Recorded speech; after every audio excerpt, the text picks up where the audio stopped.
Per paskutinės kelias dienas praktiškai šioje vietoje buvo priparkuotas, kaip ir šitas prabangus Mercedesas, Rolls Royce'as, Ferrari iš Baltarusijos. Ir ką daryti su tokių prabangių automobilių šeimininkais, kurie nepaiso kelių taisyklių ir kurie galvoja, kad jie turi teisių per daug.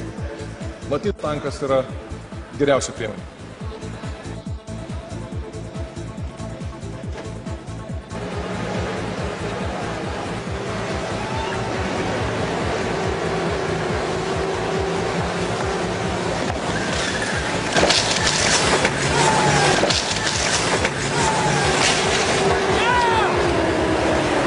Jeigu automobilis parkuos blogai, bus va taip.